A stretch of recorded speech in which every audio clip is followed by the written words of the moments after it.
नमस्कार दोस्तों, रामधारी खंड 2 डिक्टेशन स्टार्ट होगी कुछ सेकंड बाद। यस। महोदय, पर्यावरण से तात्पर्य किसी एक व्यक्ति के परिवेश से नहीं, वरन व्यक्ति के, समाज के, राष्ट्र के और इस सारी पृथ्वी के ही परिवेश से है, जिसका प्रभाव व्यक्ति, समाज, राष्ट्र और सारे विश्व पर पड़ता है। पर्यावरण से तात्पर्य पेड़ पौधों, नदी, पहाड़ या किसी तंत्र विशेष से नहीं, वरन उस समग्र वास्तविकता से है जिस पर मानव मात्र का अस्तित्व और उसका संपूर्ण आध्यात्मिक एवं भौतिक विकास निर्भर है। अस्तित्व केवल शारीरिक स्वास्थ्य ही नहीं, मानसिक भी। स्वस्थ शरीर में स्वस्थ मन ही अच्छे स्वास्थ्य की परिभाषा है। शारीरिक स्वास्थ्य हमारे आहार पर निर्भर है, जिसका स्रोत इस पृथ्वी का जल, थल, वायुमंडल है। मानसिक स्वास्थ्य भी प्रकारांतर से इन्हीं पर निर्भर है, क्योंकि जैसा खाए अन्न वैसा बने मन। स्वस्थ जीवन पर सबसे अधिक प्रभाव हमारे चिंतन का, हमारी परंपराओं का और उन सब परिस्थितियों का पड़ता है जो हमारे ऊपर आरोपित हैं या की गई हैं या की जा रही है। इसलिए पर्यावरण या परिवेश में जल, थल, वायु ही नहीं, बल्कि वे सारे घटक महत्वपूर्ण हैं, जिनका कुछ भी प्रभाव हमारे जीवन पर, हमारी क्रियाशीलता पर पड़ता है। जैसे हमारे विचार, हमारे आचरण और हमारी परंपराएं एवं संस्कृति आदि। सदा से मानव की आकांक्षा उन्नति और विकास की रही है। जगत का अर्थ ही है गतिमान और गति दोनों ओर संभव है। उन्नति की ओर भी और अवनति की ओर भी।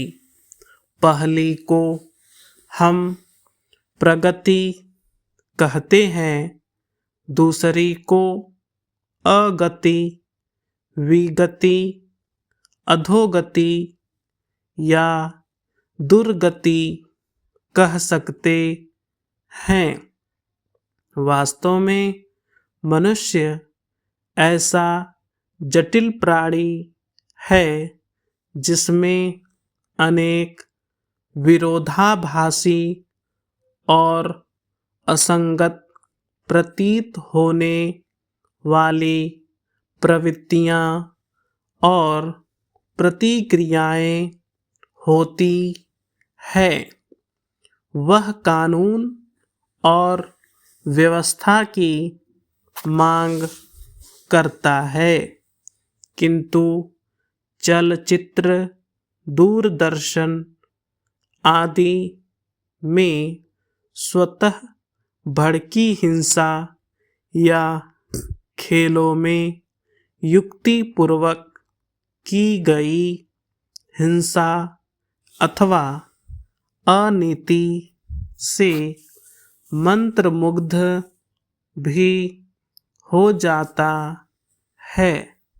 मनुष्य अपनी ही जाति या वर्ग के व्यक्तियों के प्रति प्रायः बहुत अधिक प्रतिद्वंदी होता है, किंतु कोई बाहरी खतरा उपस्थित होने पर उनके प्रति हद से ज़्यादा सहयोगी बन जाता है।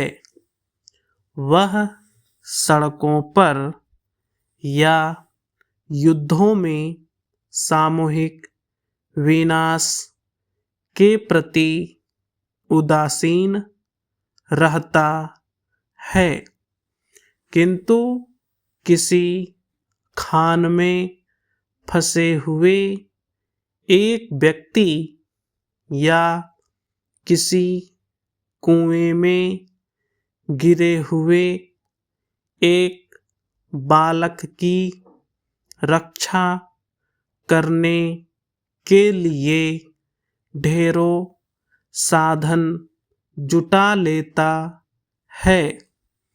कुछ विद्वान कहते हैं कि मनुष्य बंदर की संतान हो या न हो, किंतु उसमें खालिस बंदर की द्वैध प्रकृति प्रायः ही होती है। उसमें शाकाहारी बंदरों की भांति वृक्षों में उछल कूद करने की प्रवृत्ति तो होती ही है, साथ ही ऐसे बंदरों की स्वाभाविक जिज्ञासा भी होती है जो अत्यंत संगठित गिरोहों में रहते हैं और भांति भांति का मांस खाने में मजा लेते हैं। मनुष्य की ऐसी परस्पर विरोधी इच्छा आकांक्षाओं से निपटना असंभव होता है, फिर भी किसी प्रकार का संतुलित मध्यम मार्ग अपनाना अनिवार्य होता है। यही बुद्धिमानी का रास्ता है। विद्वानों ने मानव की मूलभूत आवश्यकताओं को 5 स्तरों में रखा है। स्टॉप।